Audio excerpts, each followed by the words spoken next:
All right. Now, I had a lot of fun with what we're going to do with tonight, but I don't want it to be taken way too seriously. What we're doing is we're going to work out, that's right, all those kits that I gave you and you, they don't have the assignment for tonight, but you'll pick up what the assignment was. I had a lot of fun doing it, and my notes are not like the kind of notes like you guys would develop, because mine are to the class, so it has some information and some of that thing where you teach all the time, teach. So don't stretch this material too far, because we're dealing with the most vague of all of the tests and profiles. What we're doing is we have these forms that look like this, and I gave you a copy, one to scribble on, and one for making copies, and you should have made a copy for each of the 16 charts we're working with, and then we're gradually going to work our way down the list. Tonight we're going to finish the Gestalt test and work them out. What we're trying to do is we're trying to look at all the broad generals of the chart that are almost always ignored when people get into the nitty-gritty of the chart. So what we're going to do is we're going to do tests on all of the general broad things of the chart, and from those profiles we're going to take notes, and then we're going to cross-profile and come out with more notes, and then we'll have a broad view of the character before we get into a deeper analysis. This might be called pre-reading, because we do this before we actually get into the detailed reading of the chart.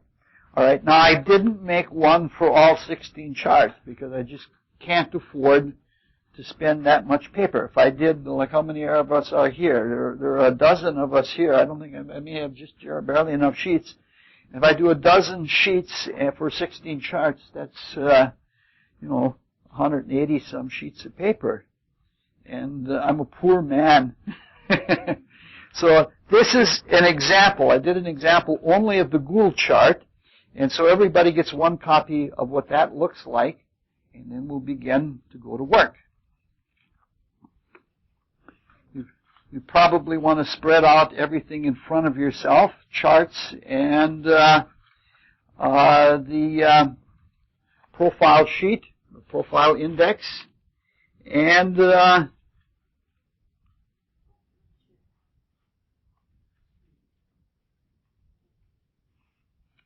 all right, and this is what we're going to work on for tonight.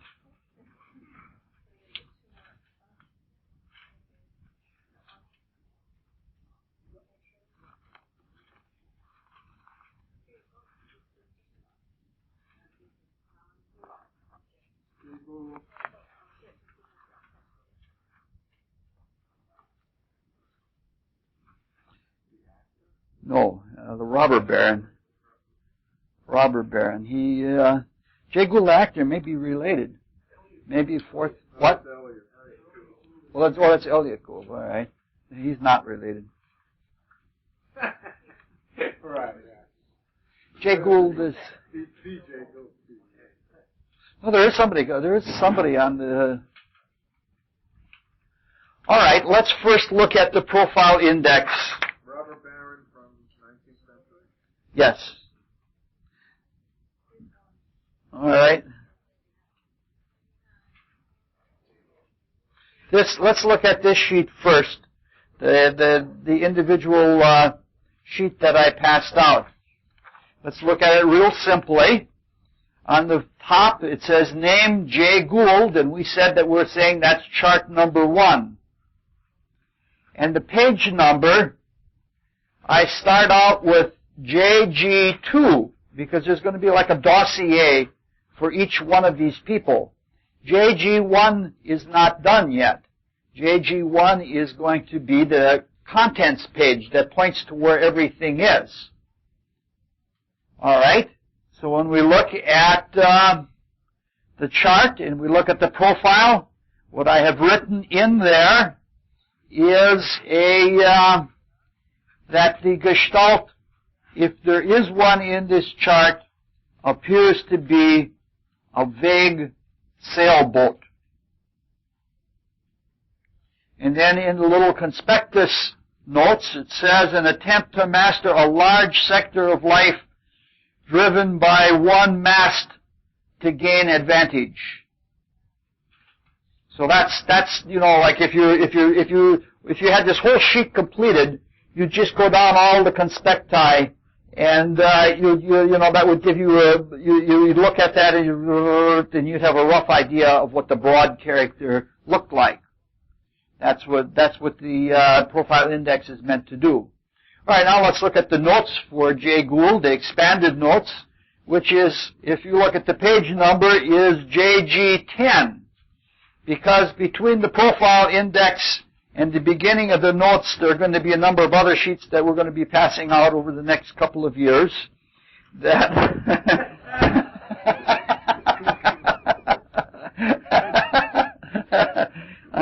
I may have gray hair by the time we're done. All right. So it says right here that this is not a textbook example of a clear, well-defined philosophy of controlling space. But it is undeniably an attempt at doing so. So that it's like, if you look at, just that the whole idea is you look at the chart at arm's length and you say, is there some kind of pattern in it? And it says, and what I claim, and these are all judgment calls, and your judgment may be different than mine. I'm saying that, no, there isn't a real sharply focused pattern, but there is an attempt at that. So let's look at it. We said that the definition is the shape and how clearly the edges are defined. And we said the ideal would be 180 degrees, but this is 165 degrees. So you can start thinking as we go through all of these notes, you think to yourself that a narrow-hulled boat is a boat that is tippy. It's very unstable, but it's also very maneuverable and it's very swift.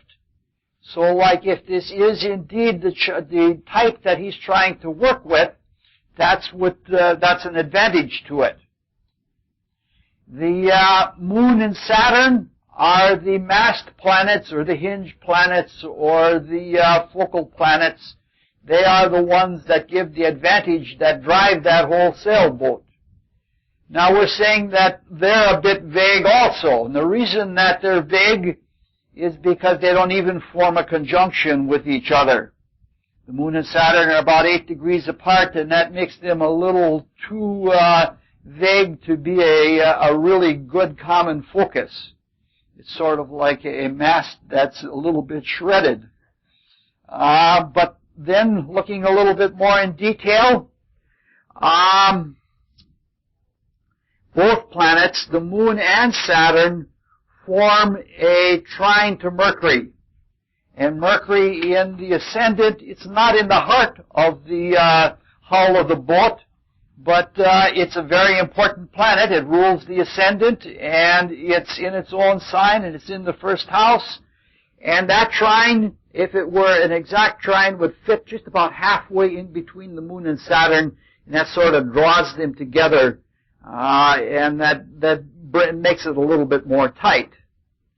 The texture, we said that the texture is how evenly the planets are spaced, and the texture is pretty good in this, in the larger part of the boat formation, with one exception, and that is that the Moon and Venus form a conjunction, and that's sort of like a chunk in there, and that sort of breaks up the texture.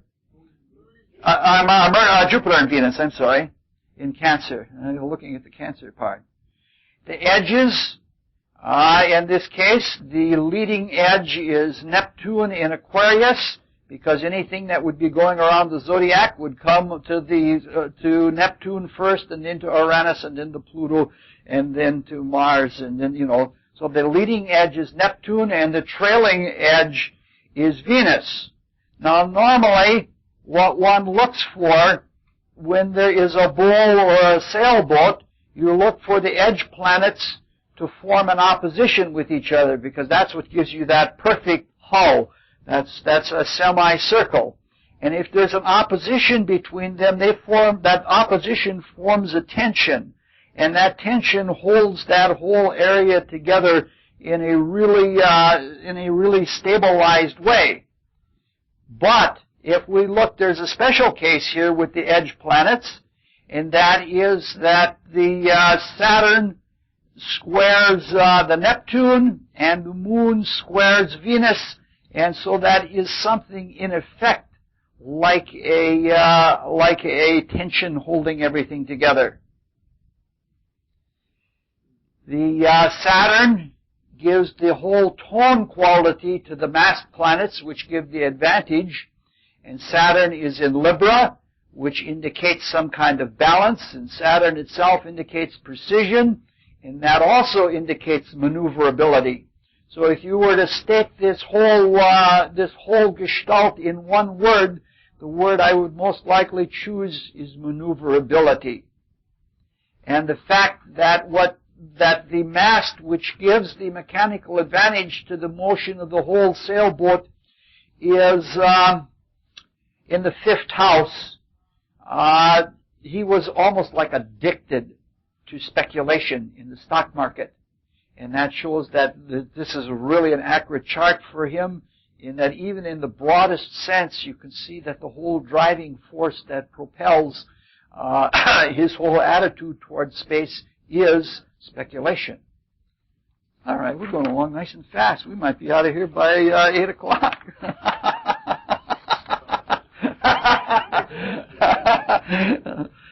That's sort of a joke, because the talks tend to go on a little bit long once in a while. Not too long, but a little bit long. We start out really quite remarkably here. When we look at the Helen Keller, this is what I have my chart for Helen Keller looks like, the profile index. Under the profile, I have one word, bull. And then in the conspectus, what I say is a character seeking reflective stability by comfortably distributing its assets through half of the available space.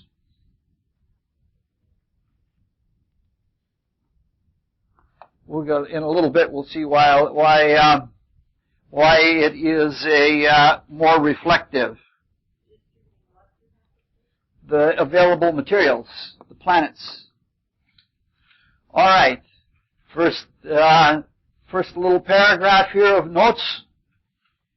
This is obviously a plan to control all of space by occupying half of it.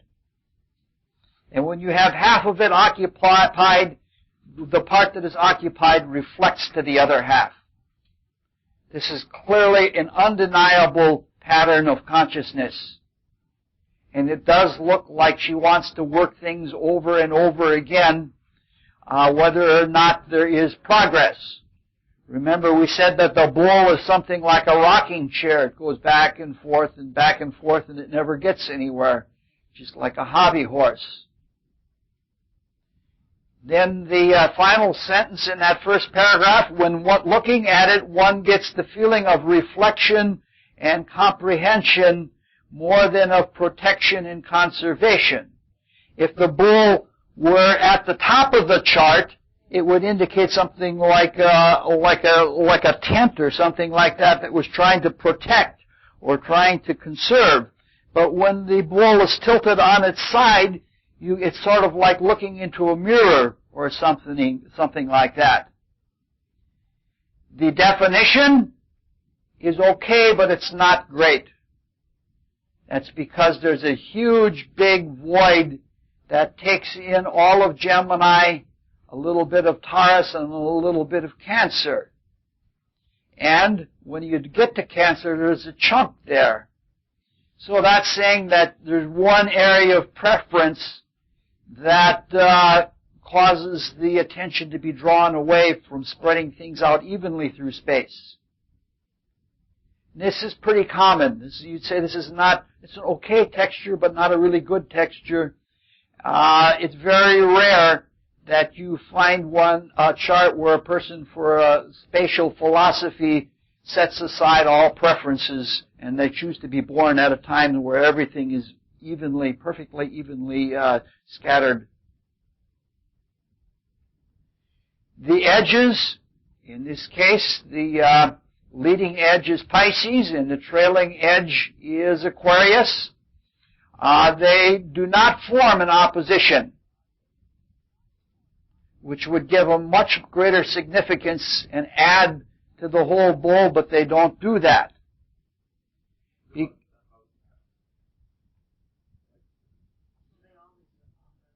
Yeah, horoscopes are always opposite. Yeah. Yeah, I don't think that's significant for right now, what we're doing right now. We'll come up to more of that later. We've got a long way to go yet. We've got years to go. So the leading edge with the moon in Pisces seems to that her opening view in the things in life that she has selected to directly focus on, the way she leads off is always with feeling and sensitivity. And after she's gotten all the way through things, she ends up with an intuitive rationality. It isn't like she's a deliberate thinker, but the trailing edge planet is sort of like an intuition of thought. That's at least the feeling that I get when I look at the edges.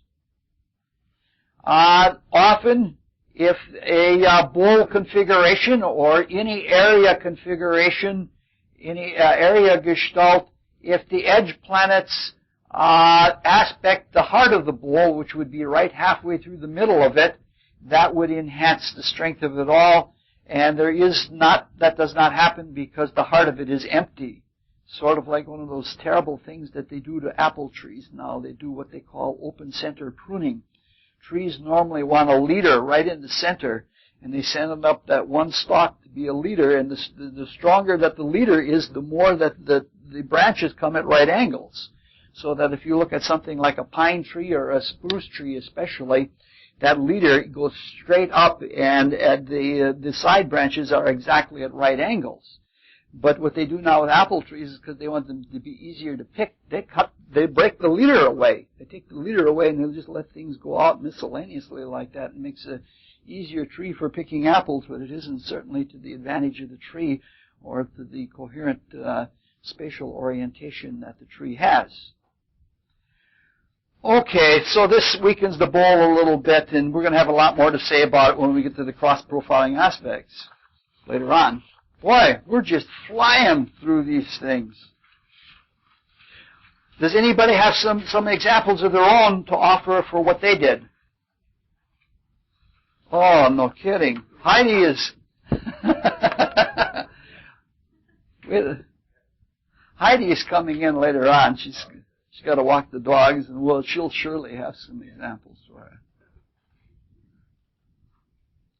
So when we look at the Gandhi chart, under the profile, I have one word again, nondescript. And in the conspectus, there is no obvious philosophy for dealing with space. So let's look at the notes to see what is said there. And the notes as we go on through these 16 charts are going to become more and more exotic as we go. Because after the few basic ideas were developed, I thought I'd make sure that everybody had plenty of intellectual exercise and plenty of imaginative exercise, because it's very important to open your mind up, especially if you have to deal with people who are smarter than you are or people who have more spiritual capacity than you have.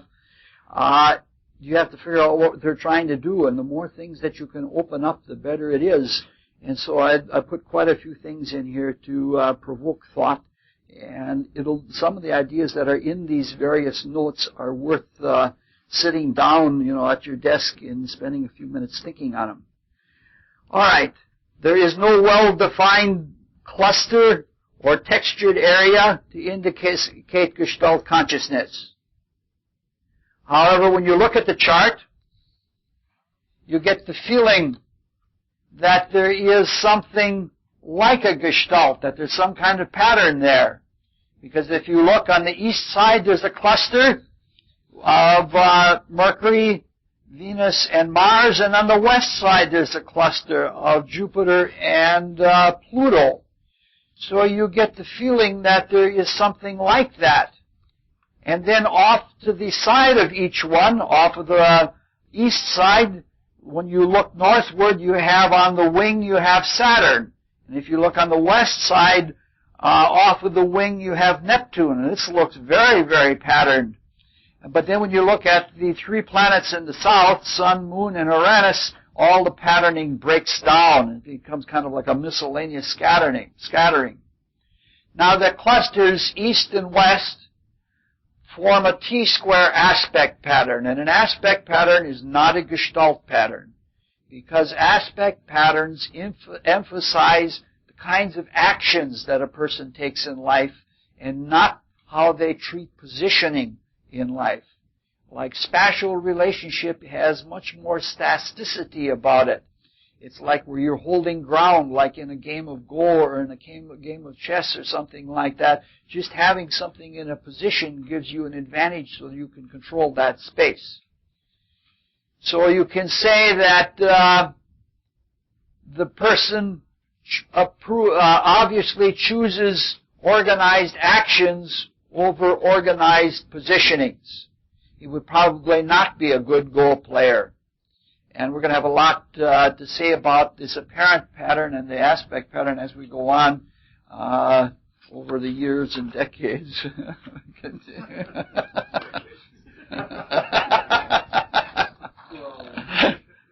All right, now we're looking at Isadora Duncan.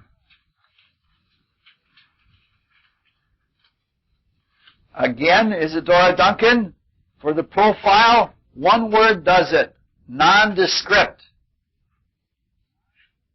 This is just, well, the charts come out as you would expect them to come out. Most charts are nondescript. When you find gestalts, it's a pretty rare thing. So this is somebody who was friends of the great sculptor Rodin, and she describes in her autobiography, she describes how it is to meet him. Does everybody who know who Rodin was? Yeah, she has no obvious philosophy about the occupation of space. Pretty much, unless there are a few little ideas that come along in there. But he was the famous sculptor who did The Thinker, among other things.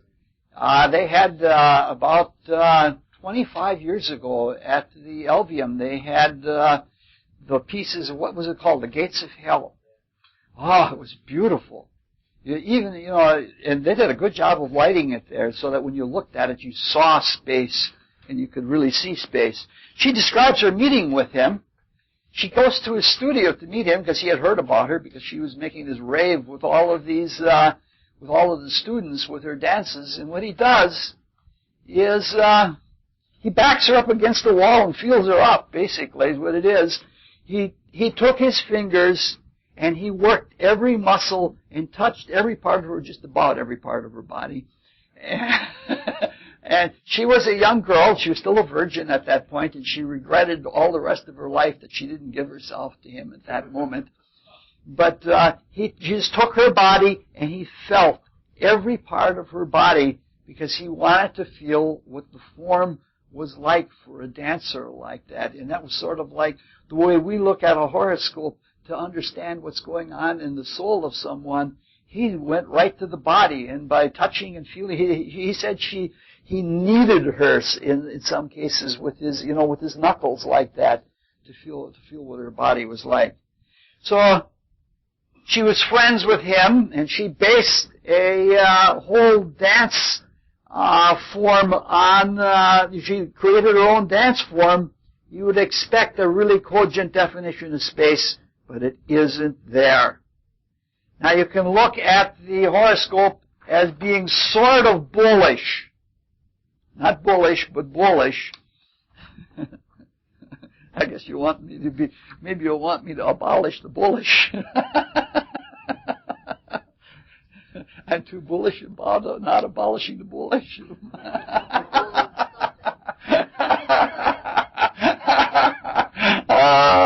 I want to have fun. So you tend to think it was a bull, but when you really look at the particulars, you have to look not only with your eye, you have to look with counting and things like that. The bull would cover over 197 degrees, and that's 18 degrees more than the ideal, which is pretty big. It's much too big for a bull, and it's too small to be a locomotive. Also, the texture is not good for an area pattern, because there are gaps in there. One gap is 54 degrees, and that's way too much. A bull like that would be terribly leaky. But when you look at the chart, you see that there is a tendency to amass planets in the east, but not closely enough so that they form a cluster, and there are too many outside planets for it to be a significant pattern, even if there were a cluster. So all you can do is say that there's some vague preference for an area of space, and more about that will come out when we do subsequent tests and profiles.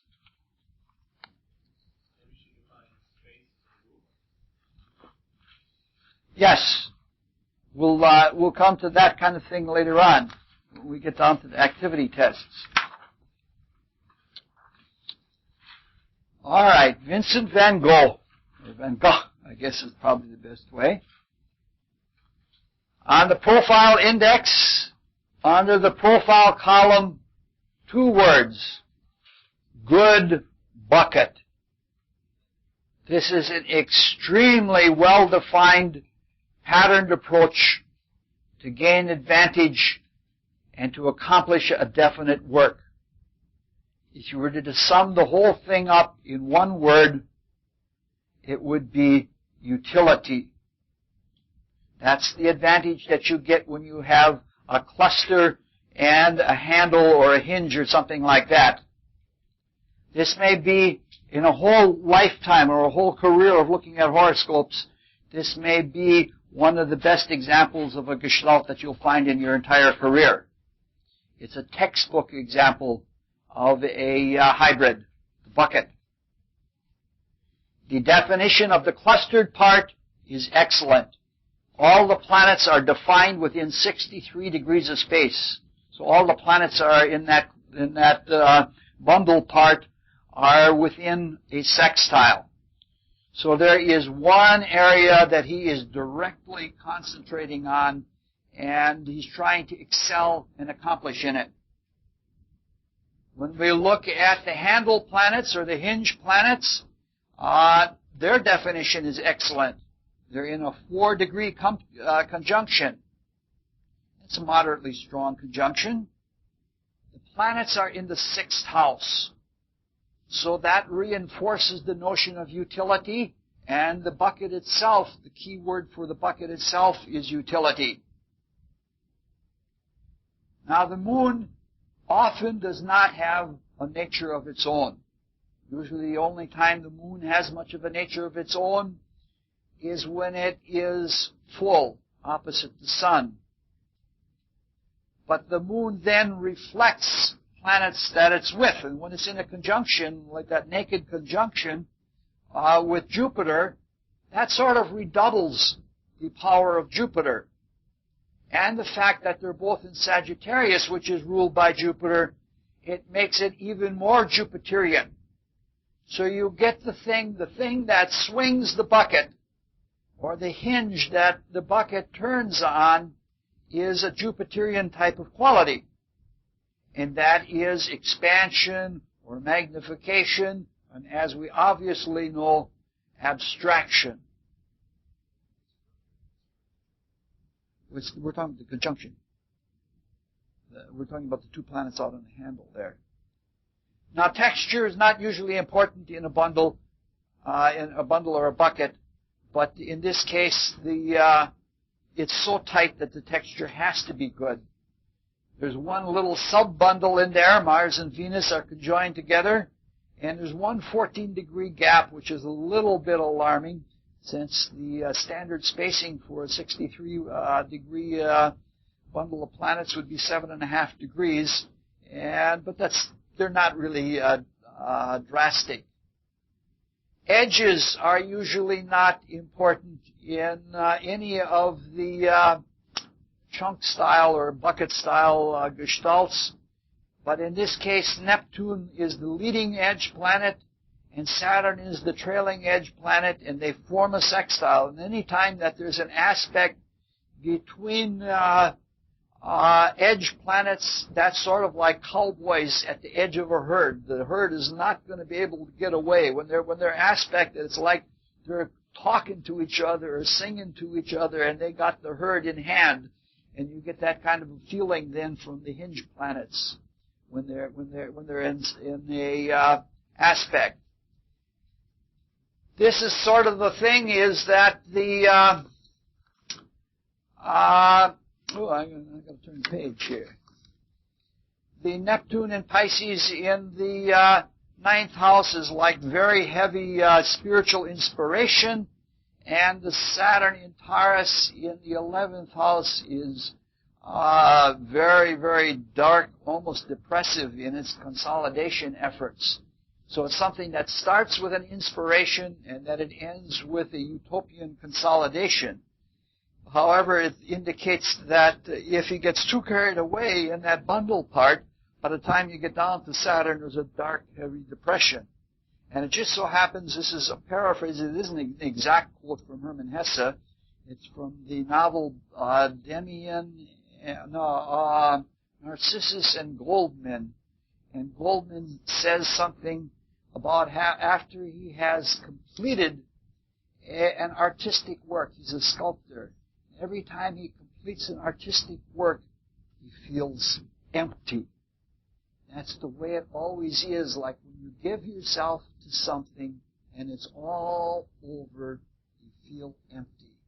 For a year, until I read that in Narcissus and Goldman, almost all of my early life, I would give talks on astrology, I'd give talks on spiritual philosophy, and I'd be really all charged up about doing it. And when it was over, I would feel tremendously empty.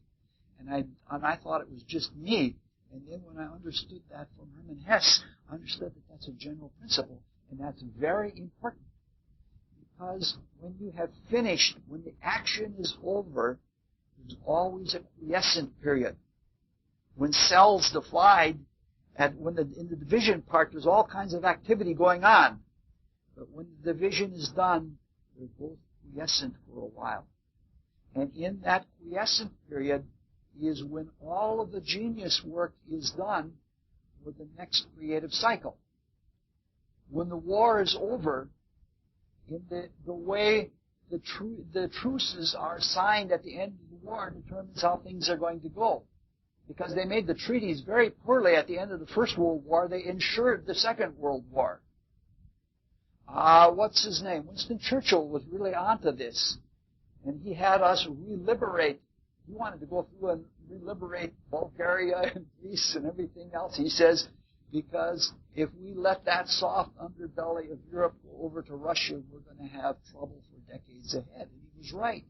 And he knew that in the surrender, when the war is over, the way you align things when you're all empty, that's what determines things are going to go in the future. It's the same principle. In evolution, things are three-phase. Like there's a slow, steady stage of evolution. And then there's a catastrophe, earthquakes or things like that. And when the earthquakes are over, a lot of species have died out.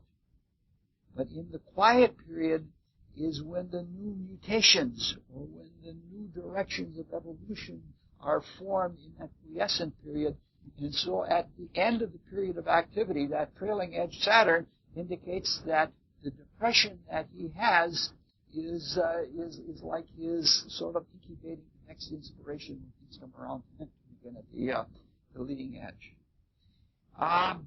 The moon is applying to the conjunction of Jupiter, and even a static chart has motion implied pride in it.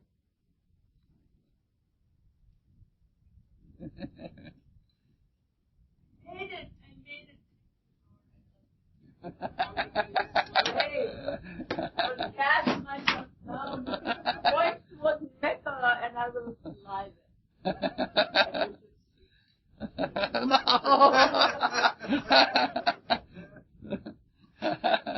Oh.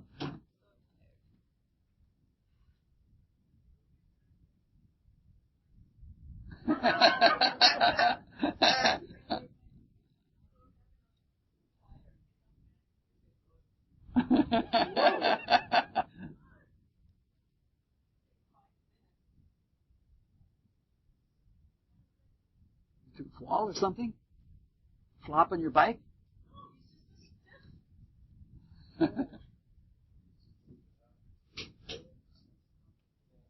Oh. All right. And the moon is applying to Jupiter, to the conjunction of Jupiter, and that means that the hinge activity that thrusts things forward, that tendency toward abstraction or toward exaggeration or magnification, all of those things are likely to grow in him throughout life. And so the hinge planets are not something that are going to break down and quit anywhere along the way. There must be, let's see, 1, 2, 3, 4, 5, 6, 7, 8, 9, 10, 11, 12, 13. I don't have any more handouts left, Eli. I didn't expect this many people. Oh, all right.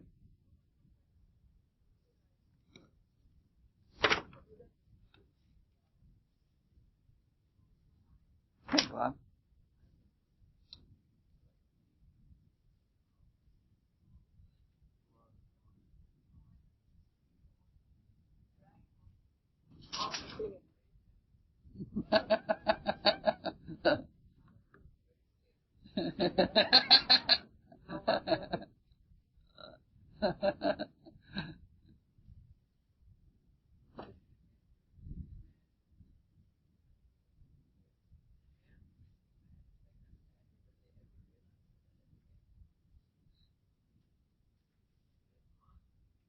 Yes.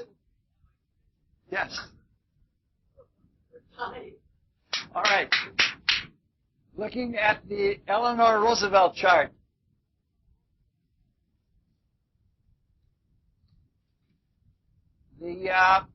What I have in the profile is that it is either nondescript or it's a lumpy ball.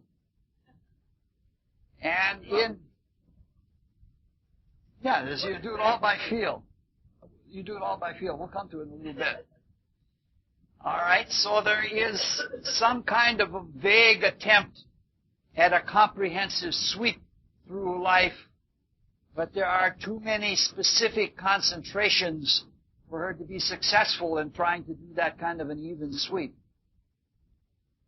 So the first paragraph reads, the feeling one gets when looking at this horoscope is of an individual who sets out with good intentions to do a smooth, steady, comprehensive, conservative kind of job, but gets hooked along the way or fascinated or snagged by little concentrations or something like that.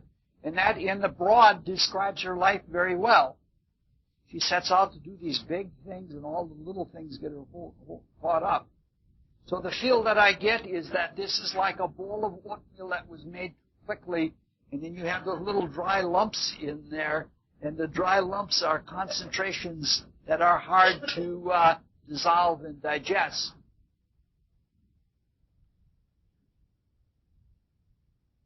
Oh, the whole country.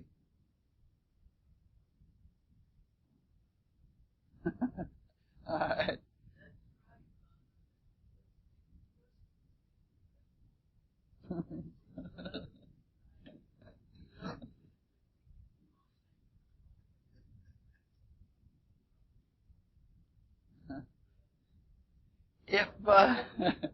If this were a bowl, the definition would be excellent because all of the planets are within 183 degrees. However, in a bowl, which is an area gestalt, texture is usually more or at least as important as definition. And there are two pretty strong concentrations or lumps in it, and there are two gaps of more than 30 degrees. And that means there are two gaps where there is no possible aspect because of a 30-degree gap. So if you look at this, if you look at the bowl, sometimes the bowl is used like the mirror of a reflecting telescope. And if you had a reflecting telescope with those kind of irregularities, it would not be a very effective telescope. The edge planets are in opposition, which gives a very good feeling of tension, which gives a good strength to the whole definition. Neptune in Taurus is the leading edge, and Mars in Scorpio, and the 11th is the trailing edge. So things start out with an inspiring but conservative education, and that the inspiring education leads her to this sweep of activity, and she ends up with more energy and vigor and utopian energy, because it's the 11th house, it's utopian, than she began with. So the edges, they are effective, but they're not sufficient to control the whole thing, so you'd have to call it nondescript or bullish. Not really. I won't go back into the puns again. My conspectus reads, perhaps some vague attempt at a comprehensive sweep, but too many specific concentrations to be successful. All right, now we come to the chart of Crazy Horse. I haven't gotten in touch with the Native American where I got the chart from for Crazy Horses. Because he had, when he went on a vision quest, he left his body. And when he was out of his body, he was riding through the inner worlds, and his horse went all directions underneath him.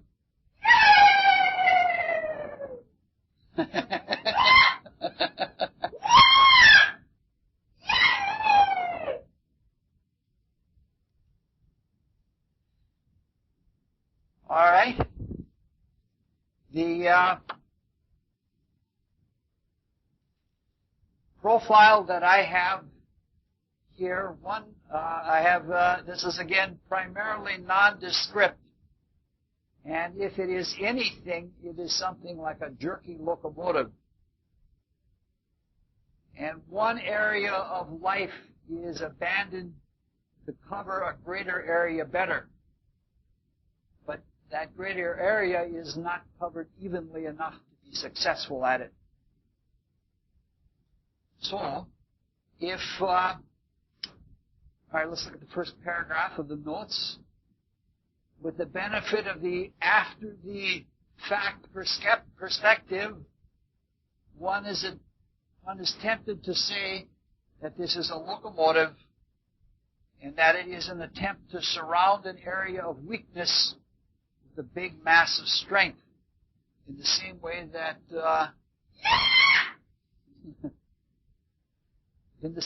that Custer was surrounded.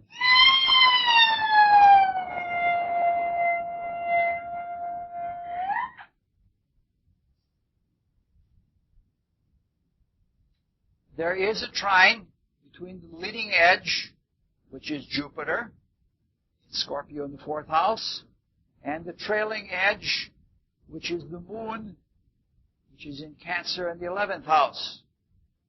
And that kind of a trine defines a locomotive, but the texture, again, is too poor. Again, there are big gaps in little chunks. So this is not truly a gestalt. It deviates enough so that one wonders whether an area gestalt was even intended. The last part of the notes, I would almost expect that there would be some kind of area gestalt, because this was a great field commander. He was a great strategist. And the funny thing about the chart is that if you let's try and a diagram of it just for the fun.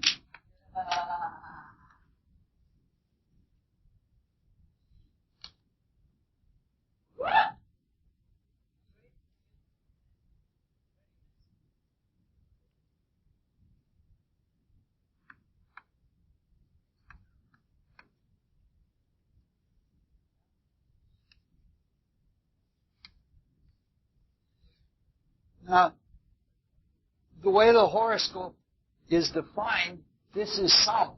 But if you invert it and you turn it north, right along, if you say that this is north instead of south in space, right along here is where the Little Bighorn River ran.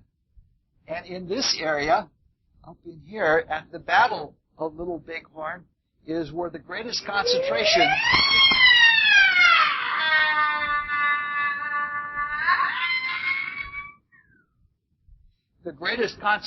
of troops was with Crazy Horse, and in some very strange way, the horoscope actually describes the battlefield.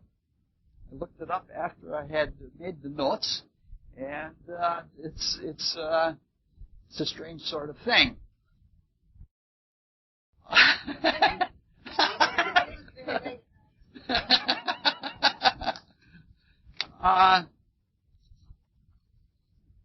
I don't know how to say it.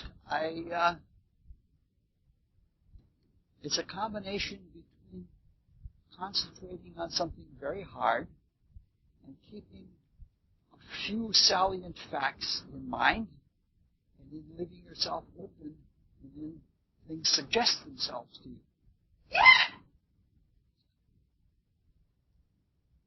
All right. Wow, we're really whipping through here. We're almost at the halfway point already. I'm afraid we aren't going to make it by 8 o'clock.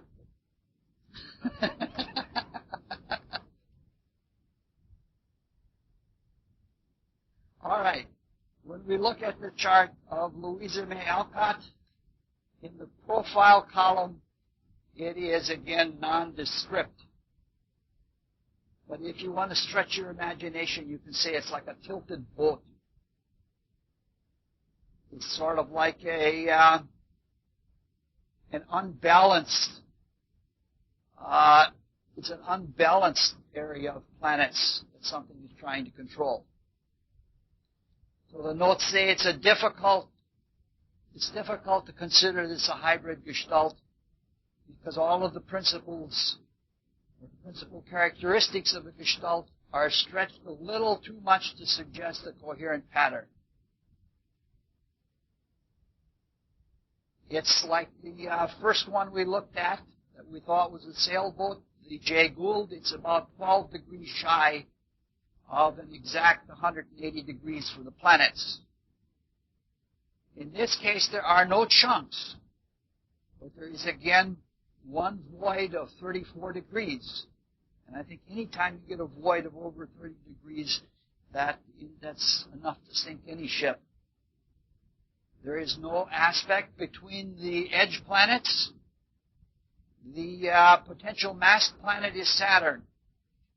And it forms a trine with Mars, which is the trailing edge planet. Whoa! And if you think about that, that is sort of like a mass that has only one side rigged. If you look at it like a tilting sailboat, where the only one side is rigged and the other side is sort of like flapping loose. You know, the cabling is flapping loose. That's what it's like. So basically, it's a nondescript relationship to space. All right. Geez, we're breezing right along here. And we're going fast, which way it's supposed to be, because this is not the most important time.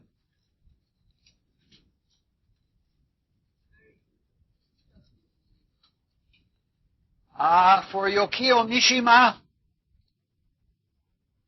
it is an example of a nondescript chart. That's what I put in the profile line, is that it is nondescript, and in the conspectus, I state that it's completely unconcerned with space as an important part of a life philosophy.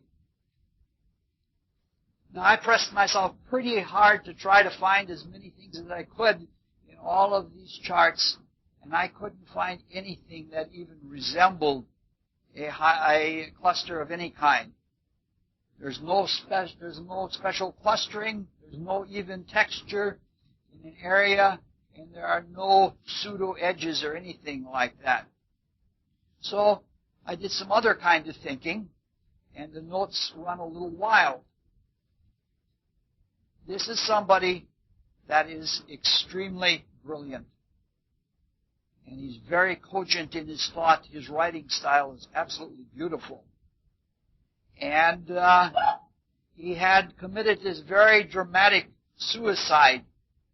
All of those things might indicate insanity.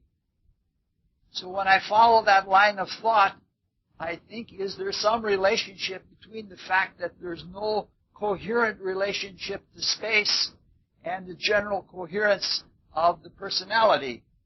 And it sounds nice as a theory, but it doesn't work out because most people don't have a coherent definition of space in their horoscope. And so if somebody uses a nondescript description of space in that way to show non-coherence, that's a very, very rare interpretation. If you tried to do it on every horoscope, you'd get yourself in trouble. Though somebody may want to do it that way. And this kind of thinking is not the way Mishima thought anyway. So then the last paragraph, we're talking about speculation.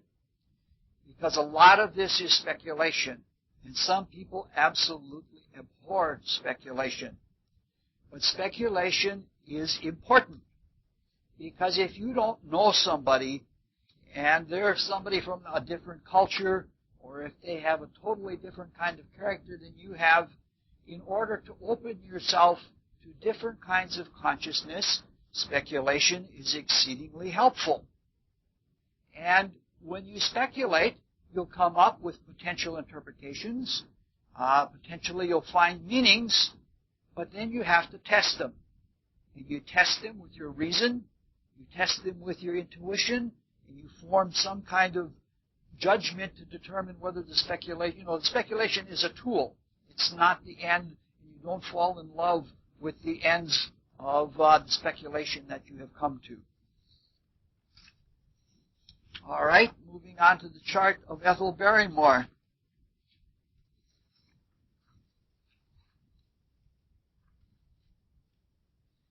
Ethel Barrymore, again in the profile line, is nondescript. There are a couple of special interest chunks, but no area or no formation. So you can say that this is an amorphous spatial expression. So, rather than just hand you a blank sheet of paper, I did some more speculation. And that is, we have thus far looked at gestalts, whether they're area gestalts, whether they're cluster gestalts, or whether they're hybrid gestalts. We've looked at them as ways to gain an advantage in relationship to space. But in the case of Ethel Barrymore, maybe it is good to not have an advantage towards space. This, the paraphrase in the second paragraph of the notes is a paraphrase from Richard Burton. There are two types of actors.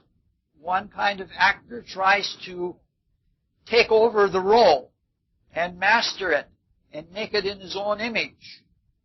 And if the person is of a really strong character, every role seems the same. It seems like the strong actor. That's what John Wayne does. He does that every time. It's always John Wayne is going to have a certain character no matter what the character was intended to be in the first place. The other kind of actor takes on the character of the role and forgoes his own character and becomes many things to many people according to what role he's playing. Richard Burton went into acting because he was a terrible introvert, which gave him troubles with alcoholism and things like that. And he went into acting because he could hide himself in other roles and not having to show himself. He either hid himself in alcohol or in the role he was currently playing. So we're saying here's where the speculation comes in. If you're trying to be an actor of the second variety, where you fit into any kind of role, it's probably good that you don't have a special set way of approaching things. And if things are more amorphous and are more undefined, then you take your definition in the role and not necessarily in, out of yourself, making you, try to overcome it by yourself. Such an actor would never become typed. Now, the brothers of Ethel Barrymore were both typed actors. John and Lionel both had types. John was always the screen idol, the pretty face with a troubled life, which is what his life was. But Ethel was not like that. She took on a variety of roles. So, in some cases, we could say that there is an advantage to not taking advantages in space. Like some animals define themselves relative to space by laying themselves out in a certain way. Others that are more amorphous, like an amoeba, can accommodate themselves to space however they need to. And the point I'm trying to get across is that having a specific spatial philosophy is not necessarily the only way that one can have an advantage. One can have an advantage by not being too defined. All right, simple idea. To accomplish something, it's like a toehold. If you're trying to push through something, if you've got a toehold, it's much easier to accomplish.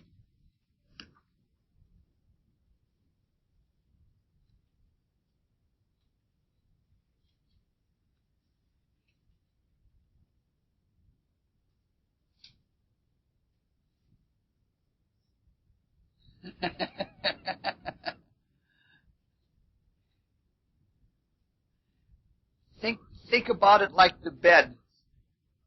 Think about it like a bed on a cold winter's night.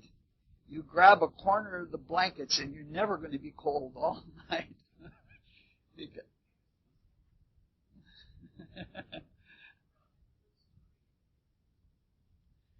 All right, looking at the chart of William Butler Yeats. Under the profile column, I have written in nondescript, tending toward a splash. And then in the conspectus notes, it is a character trying to spread itself for variety, but with specific restraints that keep it from doing so. And those restraints then make it like a holy net. You know what I'm trying to say? A net that's got holes in and you're trying to capture something with it. All right. The notes say that this is a character that seems to stretch itself to cover as much of space as possible, but that it has one specialized or very fixated chunk, and that is the planets, the very close conjunction, the 15-minute conjunction between Venus and Pluto in Taurus and the third house. And that, when you've got, it's sort of, like if you're trying to spread out a net and you're snagged somewhere, you can't spread it out. And when you try to spread it out, you some of the netting opens up too much, and that's what happens here. The idea is that any time there is a specialization, it thwarts the principle of diversification. And the splash kind of consciousness is diversification to the maximum. So let's look at some other things here of gestalts. If you have a perfect splash, each of the planets would be 36 degrees from each other planet. And that would produce an isosceles decagon, an even 10-sided figure, or two interlocking pentagons. Thus, when you have something like that, you have a relationship between a geometric aspect pattern and a gestalt area pattern. This sort of thing happens when you have very good or justified spacing. Now, when you have an anchor point, or you have that one resistant point in Taurus that is defeating that kind of a spread, then things have to spread too far. But if you look at the chart, there is a rough grand sextile in the air and fire signs. For example, there is a sextile between Saturn, Uranus, Sun, and Moon. That's a grand trine. In the fiery sign, all three legs of the fiery signs are filled, but it isn't quite a perfect grand sextile. This is another relationship of a geometric aspect pattern in trying to encompass all of space. When you have one snag holding you back, it's a very interesting kind of consciousness. It's especially interesting when you look at his life. He was part of the Theosophical Society, and the Theosophical Society has the grand sextile as part of its main symbolism, of its showing of the universalization of spiritual wisdom. So, like, while trying to reach the grand decagon, he ends up with the grand hexagon, which is interesting along the way. It's all lovely speculation, but the chart is still a nondescript chart. But it's a fun kind of thought, because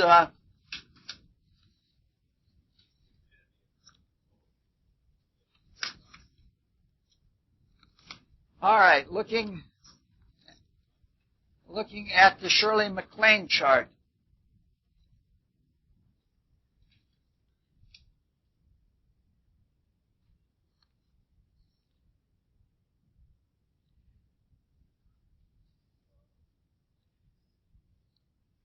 Under the profile column of Shirley MacLaine's chart, we have, again, it's basically a nondescript chart, but it tends toward a weighted and an unbalanced butterfly configuration where you have two off to the side. It's very unbalanced.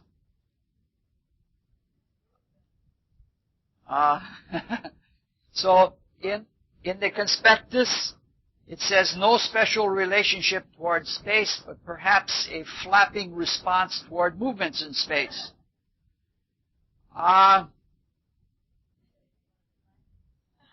Yes, flappy. Model airplane builders, when I was a kid, it was right after the Second World War, and we made model airplanes from cereal boxes of all the Germans, Japanese, British, French, and American planes. And in order to get them to float and fly, sometimes you put weights in them, because if they were just made out of cardboard, they would just fly off. And they would be unstable. And, like when you make paper airplanes, you never know whether they're going to take a straight line or whether they're going to loop-de-loo or something like that. But if you weight something like that, a very buoyant structure, if you weight it, it often has more stability and it's easier to guide or easier to direct. And when you think about wing-like structures, especially in birds, what the terrestrial albatross can fly for miles and miles and miles without ever flapping its wings, just by moving in air currents. And what it does, it just adjusts its wings according to the air currents. So what we're doing in this very speculated case, we're trying to say that this really is too poor to be a butterfly.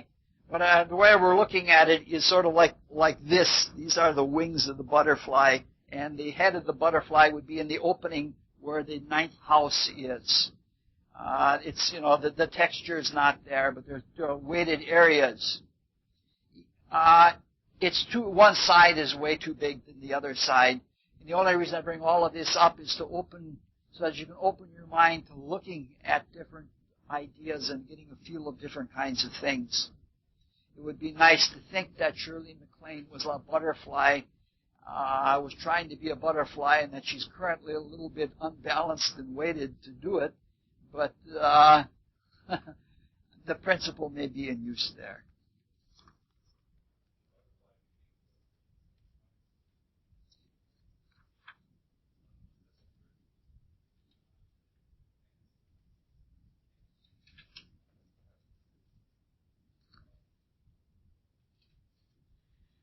All right, looking at the chart of Cat Stevens.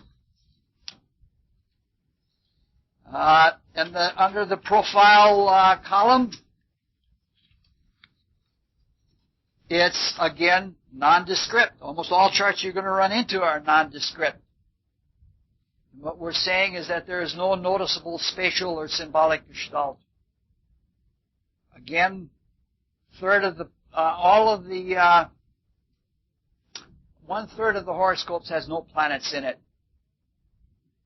But that would normally be a description of a locomotive. But the texture is so poor that you can't say that that is really the case. One way you can look at a locomotive is that the occupied area, like when we looked at Crazy Horse, the occupied area was trying to overcome the unoccupied area. But if you look at the occupied area, sort of like the paces that a long jumper takes, when he takes those paces, he's able to leap that large area and cover and encompass it in one stride. But if you've ever watched a track meet, a long jumper very carefully paces out, every step is measured out, and he knows where the foot is going down at each time before he comes off the launch pad or that launching board that they go off of. And so that's a really good example of how texture has to be in a locomotive to accomplish that kind of subtending of an empty area of space from part of space that is occupied. And this is way too chunky. It would be sort of like somebody trying to skip down the approach and then do a long jump, and you just couldn't do it. Because somebody doesn't have a pattern in their life, in their horoscope, it doesn't mean that they're deficient. If you look at this chart, this is sort of like the locomotive version of what we saw in William Butler Yeats. Because there is a grand trine, and there is a simple trine in the complementary element.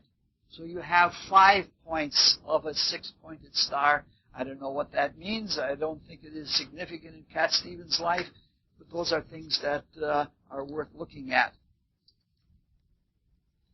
All right, coming down to the chart of Simone de Beauvoir.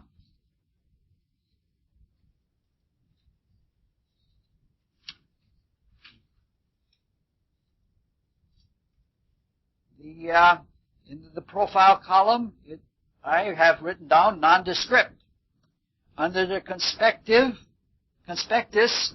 I say there's no particular philosophy of space, but alternating patterns do seem to indicate something like marching in place or just standing in some kind of motion and not getting anywhere. When I looked at this chart, when you look at it at arm's length, it's kind of frustrating. because you tend to think that there is a pattern there. You look at it, the big spaces, and there's some kind of balance, or there's some kind of arrangement of planets that you think there is a pattern there. It's too unbalanced.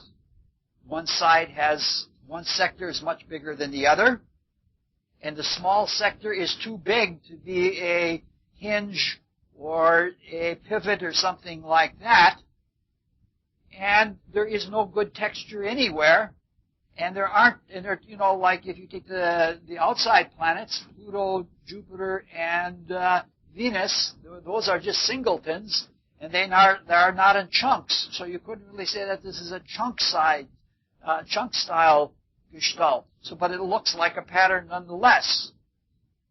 So what I get when I get a feel of it, you can't say it's a gestalt, but it's almost like a building toppling on end. And that because of the toppler, it's almost like a person walking. And look, if you stand like this and you start leaning forward, pretty soon you have to put out a foot to brace yourself. And the pattern of the clumps in here is something like that. It isn't that something that you could call it a pattern, at least not the way we have defined patterns mathematically or by symbols or like tools that we have in space, but there is some kind of organized outlook here. And when you see something like that, and you're writing out these very broad notes, remember now, we're at the broadest of the broad of looking at a horoscope. Next time we get a little bit deeper, and after that we get deeper yet, and we keep getting until we have a more focused view. But in the broadest of the broad, we see something like that falling forward and putting out a pod to catch yourself. And it would be interesting. I haven't looked at a biography of her life yet, but I'm sure that all of you have at least read one biography for her by now. And Bob, this is my tweaking the class period. I'm trying to urge them on to greater things. But that's something that you look for. That's why you keep notes like this, because when you get deeper into the character, you may find something that illustrates that very point. All right, with the horoscope of Hermann Hesse, in the profile I have three options. The first option is again nondescript. The second option is that it is a poor locomotive. Or the third option is that you can consider Jupiter far enough off, and you can consider it another one of those sinking sailboats. It's sort of like in the conspectus I say it's spatial hodgepodge, somewhere between regularity and irregularity. This is a frustrating situation because you don't know what the pattern is, if there is a pattern, but it doesn't draw your attention as much as the Simone de Beauvoir chart does. You could consider it a locomotive because there are trined edge planets, but there are large spaces, one of the spaces being 74 degrees, and that nullifies it. There are a couple of chunks in here. One chunk you could stand, but a couple, that's too many for it to be something like a locomotive. If you consider Jupiter a hinge planet, you have, again, one of those sinking sailboats like we did with the Louisa May Alcott chart. But in this case, there are two wide gaps, which means a poorer texture, and that makes it certainly a nondescript. But in some ways, when you look at the life of Hermann Hesse, it was a little bit like a tippy sailboat. Probably it's wisest to not just form any judgments and let evidence produce itself.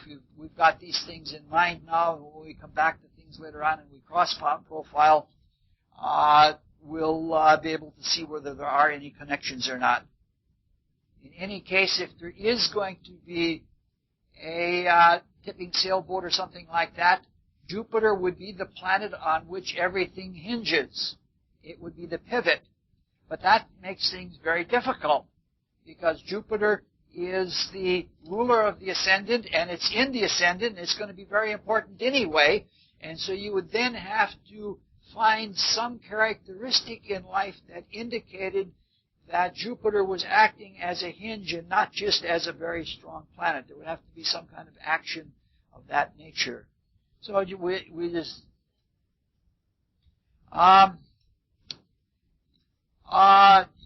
if you have a strong planet, it's going to dominate in any case. It's going to be strong, and all of the other planets are going to pretty much adjust themselves to it.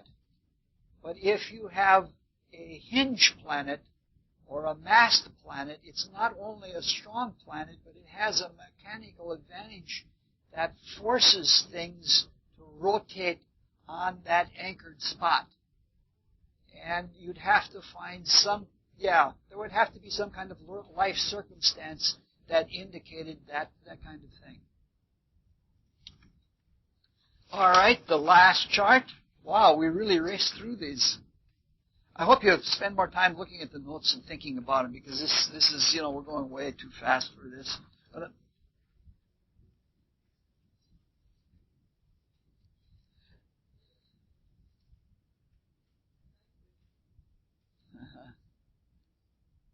yes, that's where those Southern California people miss out. They don't have winter. They don't have anything to assert their will against, and they spend all their time out there at the beach or someplace like that. Yes. Elizabeth Taylor. If we look at the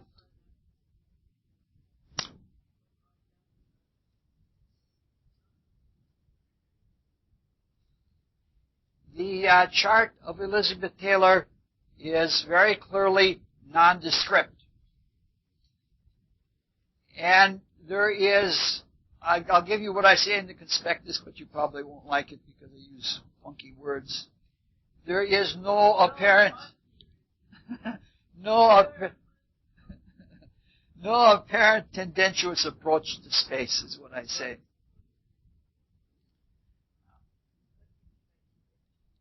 Tendentious is where you have a special bias, and you skew everything toward that special bias.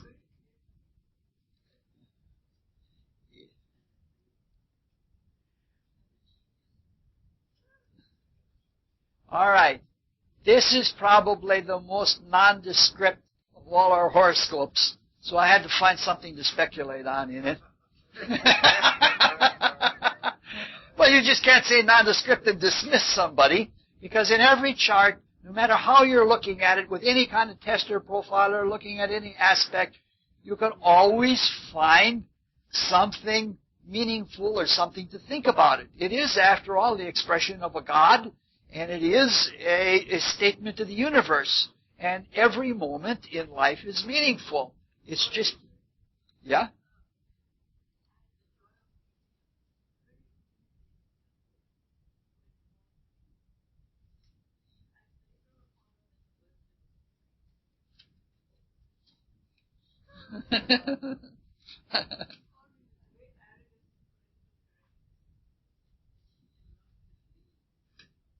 Oh, okay.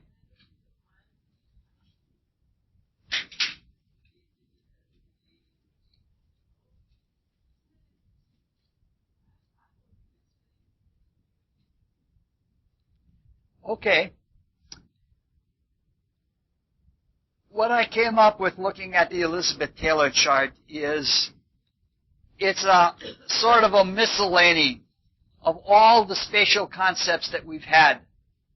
Like, for example, if you take the 3 planets up in the south area, Pluto, Jupiter, and Neptune, they're pretty evenly spread out, just like they were a little mini splash. If you take the planets down in the Pisces, in the 5th house, that's a pretty good-sized area control, like a defined area. And then you have the little chunk in the 7th house, and then you have a couple of miscellaneous planets. So one of the planets could actually even be considered a hinge. That is, the moon would be a hinge to the clump of planets in Pisces.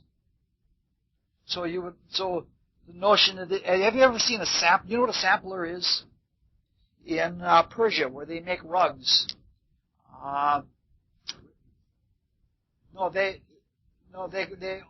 Yes, that's an example of a sampler, a Whitman sampler.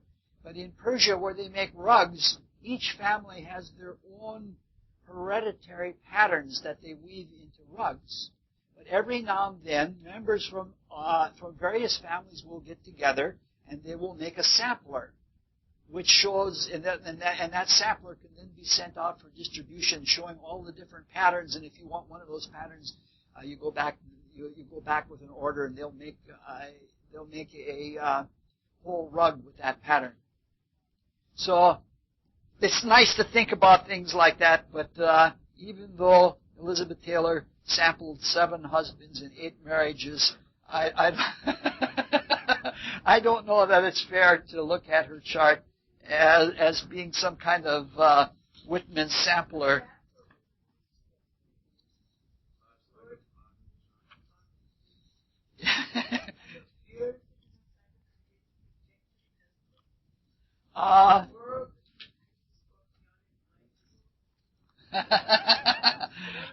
I don't know.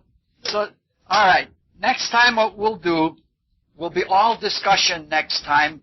And I'll try to introduce things to you that you have known all before in new ways and in deeper ways. And hopefully we'll be able to discuss the next 3 tests. The polarity...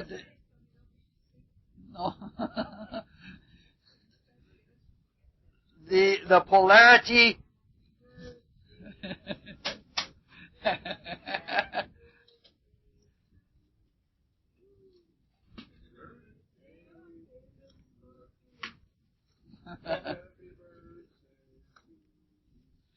All right, so that's what we'll do next time, is we'll work on all 3 of those tests and what we're trying to get at with them. It's exceedingly important in astrology to understand that the thing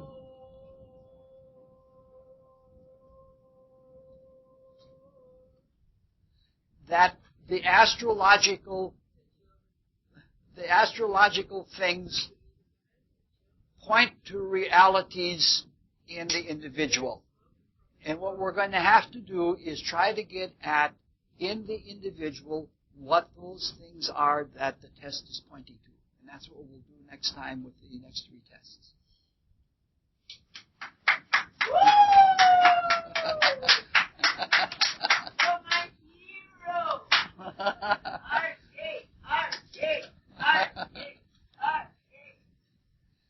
Is this the kind of thing you're looking for? Good.